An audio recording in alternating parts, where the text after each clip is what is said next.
Hi everyone. Today at Makersplace, we are building a super cool DIY touch piano using an ESP32. No buttons needed, just your touch. To get started, we need an ESP32 board, a breadboard, a buzzer, and some jumper wires. First, let's set up the sound. Take your buzzer and place it on the breadboard. Connect the short leg, negative GND, using a brown jumper wire to the GND pin on your ESP32. Connect the long leg, positive, using a red jumper wire to GPIO 25. Now we have sound. For the piano keys, we'll use jumper wires as touch sensors.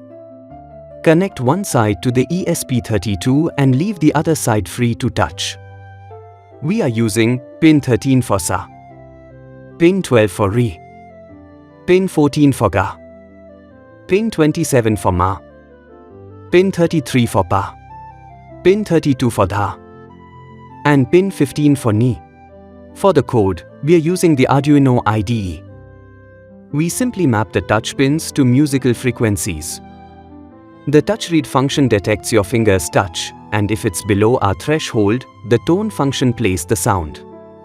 It's that simple. Connections are done. Let's power up the ESP32 with a battery and see the live demo. As I touch pin 13, you hear Sa, then Re, Ga, Ma, Pa, Dha, and Ni.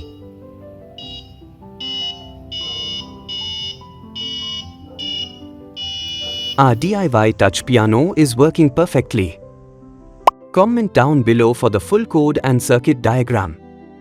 Register your child for our robotics course at Makersplace to start their coding journey. And don't forget to subscribe to our YouTube channel for more educational videos.